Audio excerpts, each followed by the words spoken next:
So this is the setup and application of using the hyperbaric oxygen chamber. There's a write-up in the hot pack about it. So this is just a visual representation of how you would go about putting a patient in it.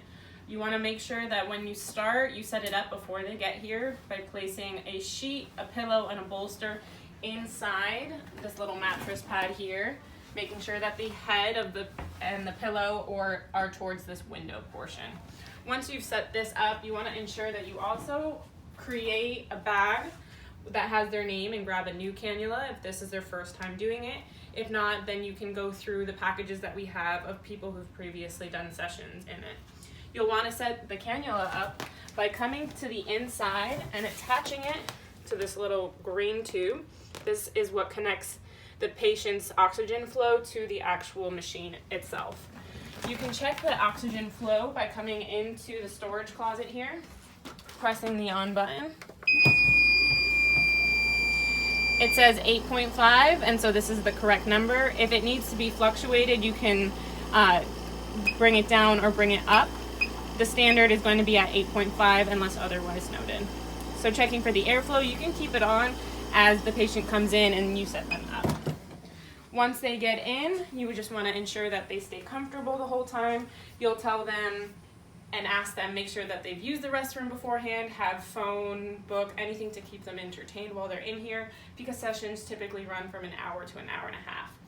Once they're comfortably in there, you'll tell them that you'll knock on this little window. They'll give you the thumbs up if they're feeling okay, thumbs down if they're not feeling comfortable, pressure's too much and you need to adjust. Once they're situated, you'll come here on the inside. So you have two zippers, and you just want to be very careful as you're using them because they are quite fragile here. So it's really important that you make sure that both zippers are completely closed. So you'll have to stick your hand in and close it from the inside all the way. So it's kind of in between these flaps here. All the way closed. And the patient can help you from the inside as well if it gets a little stuck. And then you'll close these flaps here, making sure that the gray part is covered by the white. And then zipping this part up completely.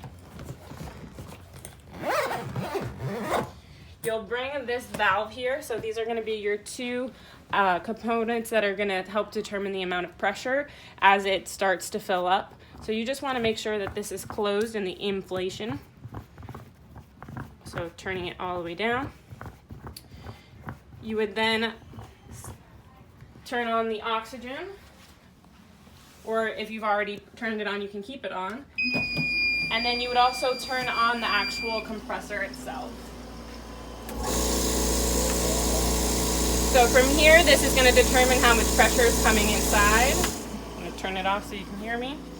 So as this starts to fill up, you'll see that this gauge will go from 1 to 2 to 3 to 4 psi.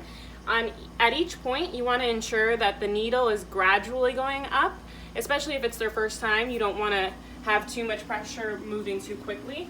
So this is at that point, either at every half or every 1 marker, that you would want to knock, make sure that you get the okay as you're gradually increasing that pressure. You can also deflate it a little bit to release some of the air if you start to notice that the needle is moving too quickly.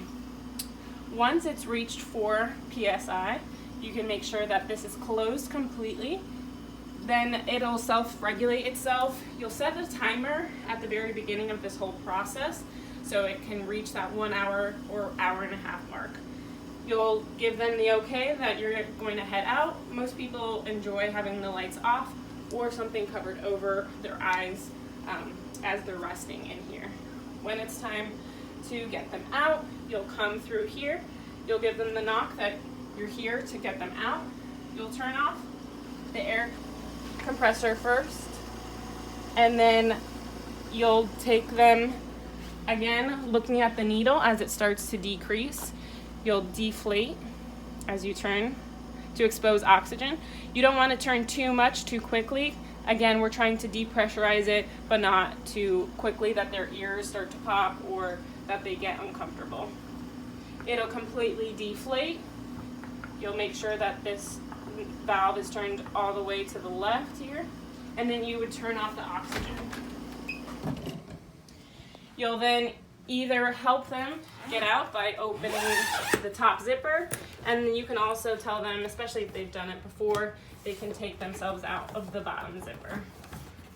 And you would just want to ensure that they safely come out, and then you can store their cannula in one of the baggies so it's ready for the next time. And taking out all the sheets and putting them in the laundry baskets so then it's ready for the next person. Hope this helps.